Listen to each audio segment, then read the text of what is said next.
인내로서 우리 앞에 당한 경주를 하며 했습니다. 이렇게 신앙 경기를 신앙 생활을 이렇게 운동 경기에 비유한 내용이 사도 바울의 서신에서 많이 보여주고 있습니다. 복음을 전하기 위해서 사도 바울이 이곳저곳을 다니다가 때로는 아마 경주하는 모습을 많이 지켜보았던 것 같습니다. 마라톤과 같은 경기를 보면서 얻은 영감을 가지고 신앙생활에 귀한 교훈을 우리에게 주고 있습니다. 고린도전서 9장에도 보면 운동장에서 다름질하는 자들이 다 다닐지라도 상 얻는 자는 한 사람이라고 했습니다. 그래서 너희도 상을 얻도록 이와 같이 다름질하라고 말씀하고 있습니다. 또 이어서 이기기를 다투는 자마다 모든 일에 절제한다고 하면서 목표를 향해서 끝까지 달릴 것을 말씀하고 있습니다. 또 교훈뿐 아니라 스스로도 내가 선한 싸움을 싸우고 나의 갈 길을 다 마치고 믿음을 지켰다고 하면서 자신의 삶을 이렇게 사도 바울은 달리기 경주로 비유하고 있습니다. 오늘 본문에서 히브리서 기자도 역시 신앙생활을 이렇게 경기에 비유하고 있습니다. 1절 하반절에 아까 읽은 대로 보면 인내로서 우리 앞에 당한 경주를 하며 했습니다. 우리 앞에 당한 경주를 한다는 이 말은 우리의 삶이 더 우리의 신앙생활이 경주라는 말이 되겠습니다. 히브리서 기자는 10일 앞에 11장에서 수많은 믿음의 선지자들이 어떻게 믿음으로 살아왔는가를 설명하면서 당시의 성도들도 그의 선진들을 본받아서 믿음으로 살아갈 것을 말씀하고 있습니다. 그 믿음으로 살아간다는 것을 우리 앞에 당한 경주를 하는 것으로 이렇게 비유하고 있는 것입니다. 그래서 계속해서 이러므로 우리에게 구름같이 허다한 증인들이 있으니 구름같이 둘러싼 허다한 증인들이 있으니 모든 무거운 것과 얽매기 쉬운 죄를 벗어버리고 인내로서 우리 앞에 당한 경주를 하라고 했습니다. 사도 바울을 비롯해서 히브리서 기자가 신앙생활을 이렇게 운동 경기로 비유한 것은 정말 적절한 비유라고 생각이 듭니다. 신앙생활과 운동 경기는 여러 가지 면에서 비슷한 점이 많습니다. 특별히 열심히 하면 상이 있다는 것이 운동 경기와 신앙생활의 비슷한 점입니다.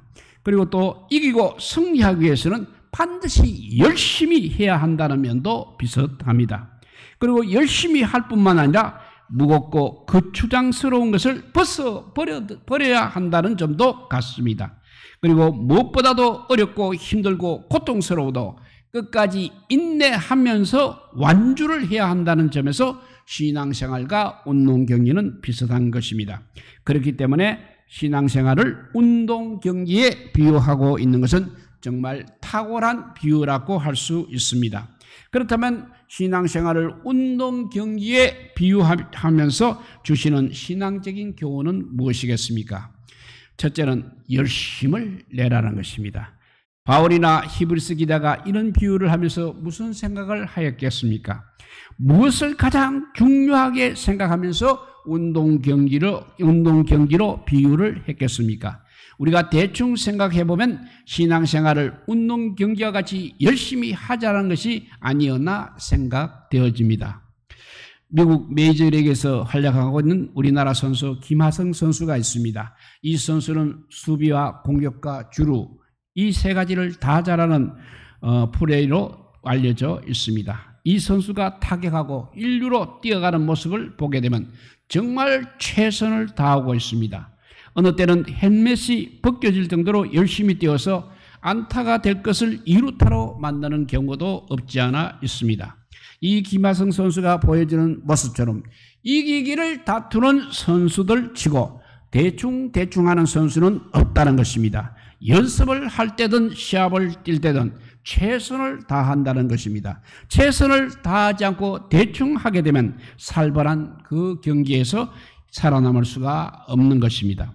경기자가 이렇게 최선을 다하는 모습을 보았던 사도 바울은 저들은 바로 썩을 면류관을 얻기 위해서 그렇게 열심히 하고 있는데 우리는 썩지 않을 면류관을 얻기 위해서는 더 달려야 하고 더 열심을 내야 하지 않겠느냐고 말하고 있는 것입니다.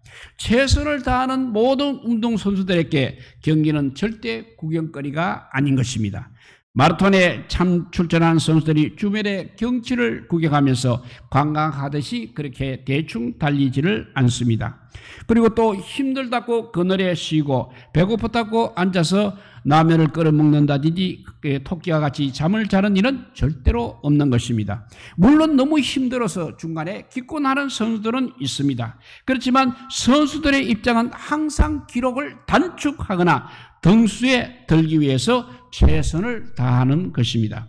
이런 선수들의 자세를 배워서 열심을 내어 신앙생활을 하자는 것이 바로 운동 경기로 신앙생활을 비유한 이유가 아니겠습니까?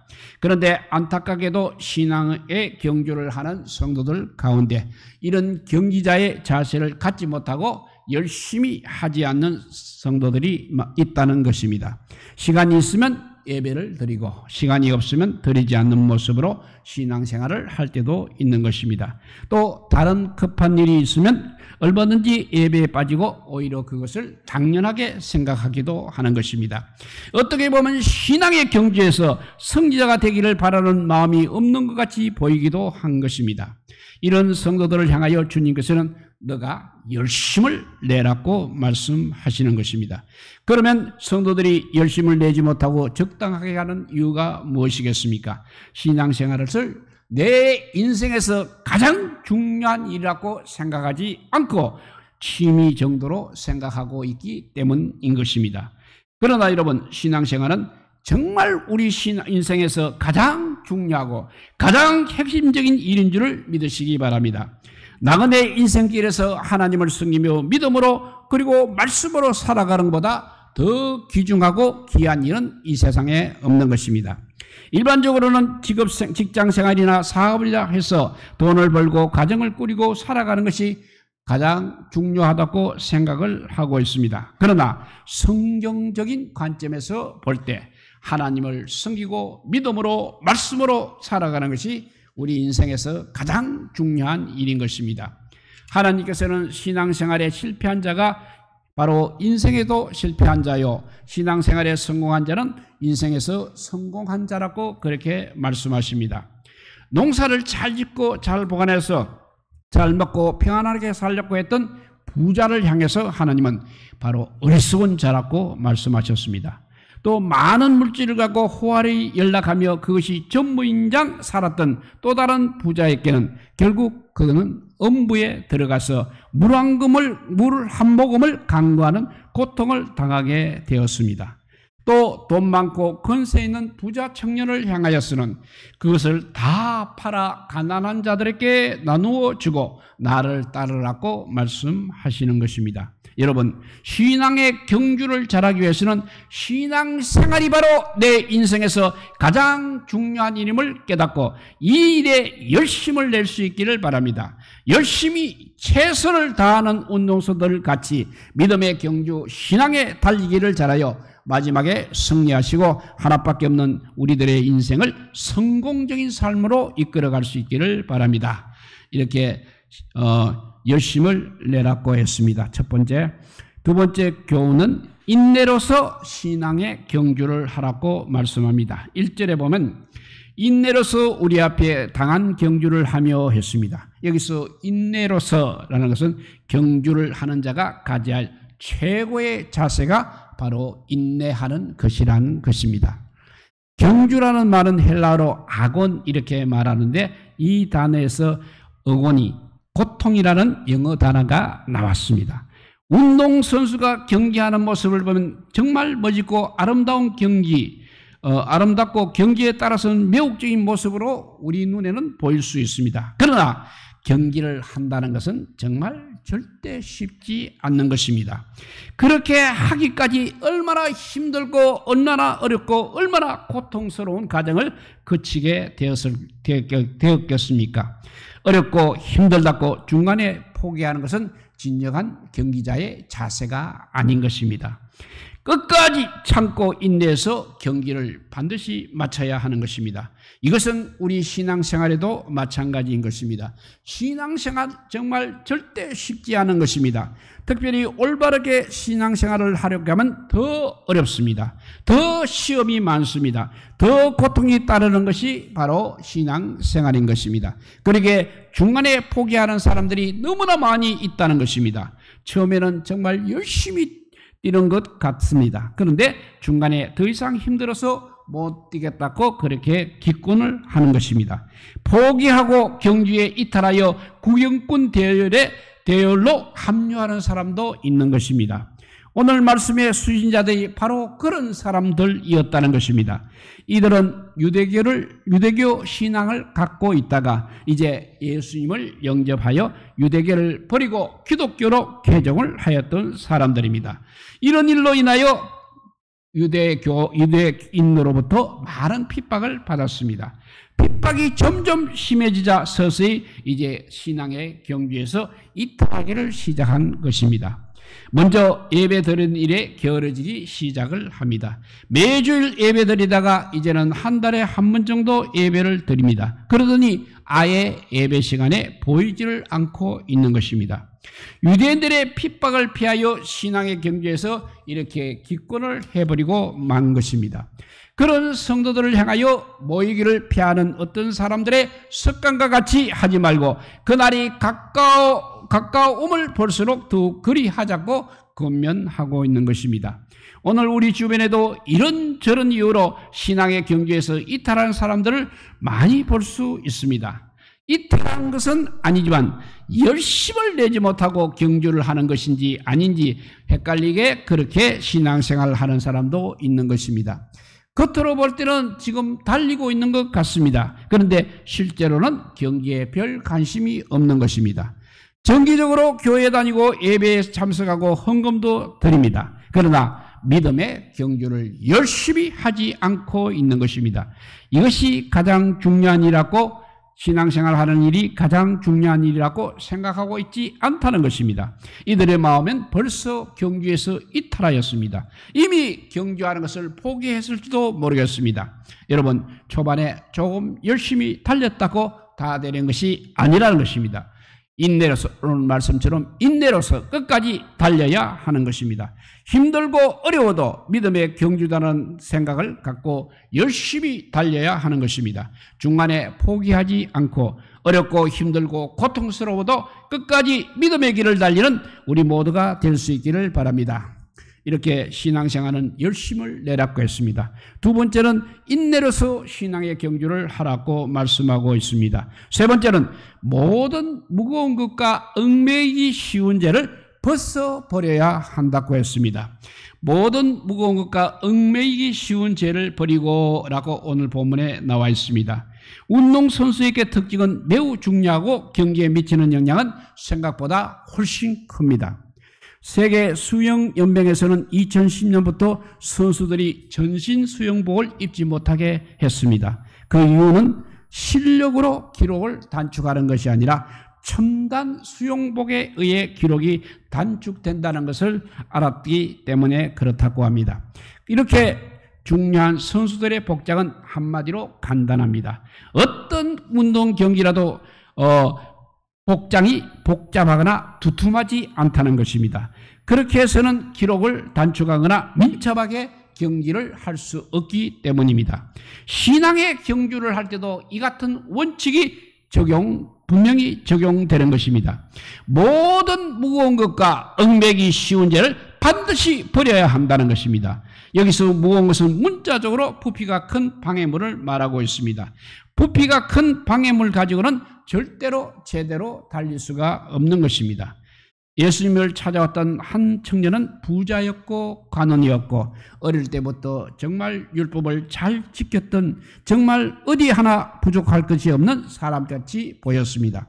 그래서 그렇게 말합니다. 내가 어떻게 하면 영생을 얻을 수 있습니까? 라고 질문하였을 때 예수님께서는 너에게 있는 것을 다 팔아 가난한 사람에게 나누어 주고 나를 따르라고 예수님은 말씀하셨습니다.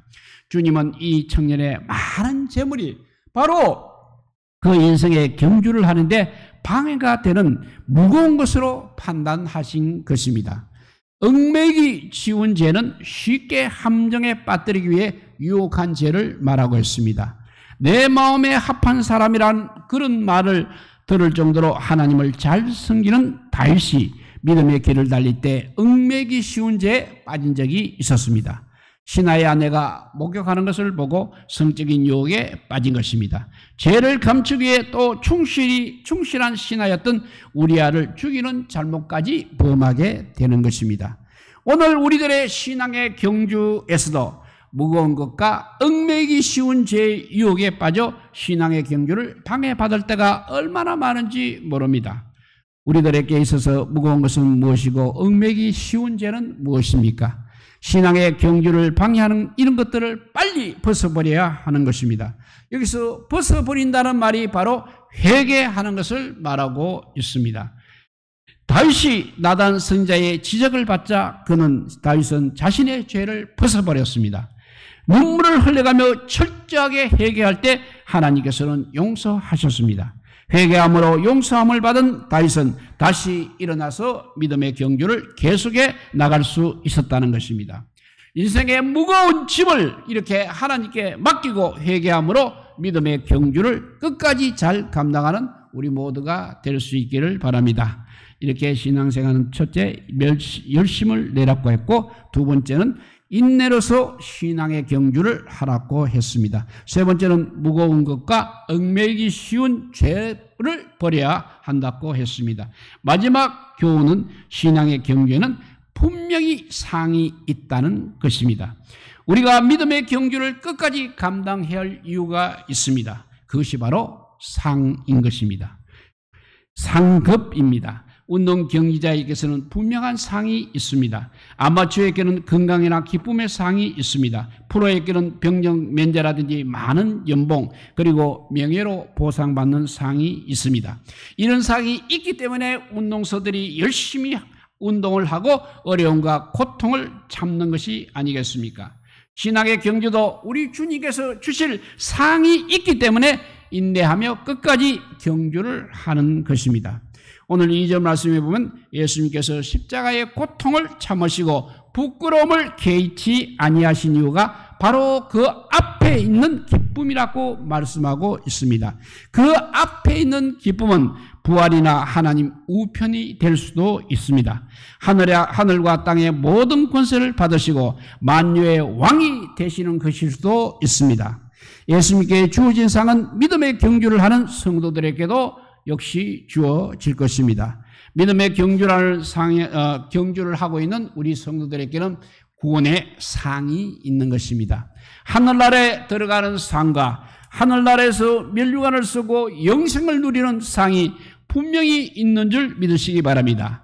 이 믿음을 굳게 가지고 믿음의 경주를 잘 감당할 수 있기를 바랍니다. 여기에는 우리를 둘러싼 허다한 정인들이 있습니다. 축구를 잘하게 되면 많은 돈을 벌 수 있다는 것을 우리는 손흥민 선수가 증거하고 있습니다. 마찬가지로 야구를 잘하면 많은 연봉을 받는다는 것을 유현진 선수가 증거하고 있습니다. 우리가 신앙생활을 잘하는 자에게는 하늘나라의 축복과 영광이 있음을 많은 믿음의 순위들이 우리에게 증언하고 있습니다. 라합이나 기도원이나 삼손, 입다, 또 다윗, 사무엘과 같은 사람들이 증거하고 있습니다. 무엇보다도 예수님께서 증거하고 계십니다. 우리에게는 믿음의 경주라고 하는 목표가 지금 주어져 있습니다.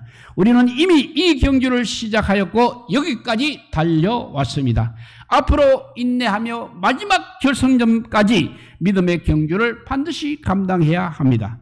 우리의 경주는 때로는 힘들고 때로는 어렵고 고통이 있을지라도 참고 인내하며 끝까지 경주해야 할 가치가 있고 상급이 있고 축복이 있는 것입니다. 우리들 앞에 놓여있는 신앙의 경주를 잘 감당하여 하늘나라에 들어가는 그 순간까지 승리하는 우리 모두가 되시기를 주님의 이름으로 축복드립니다. 기도하겠습니다. 사랑의 하나님 감사합니다. 지금 많은 사람들이 정말 예수님을 믿고 살아가고 있지만 그 중에는 근성으로 대충 믿는 사람들이 너무나 많다고 합니다. 우리는 그렇지 않게 하여 주시옵소서. 정말 열심을 내는 믿음의 사람들이 되게 하여 주시고 또 인내하는 사람들이 되게 하여 주셔서 끝까지 경주를 할 수 있는 저희들 되게 하여 주시고 특별히 모든 무거운 것과 얽매기 쉬운 죄를 다 주님 앞에 맡겨버리는 회개하는 때 우리가 힘쓰는 저희들이 되어서 정말 마지막 날 정말 귀한 면류관들을 받을 수 있는 우리 모두가 되게 하여 주시기를 간절히 빌고 원하올 때 이 모든 말씀 아무 공도 없으나 우리 구주 예수 그리스도 이름으로 기도드리옵나이다. 아멘.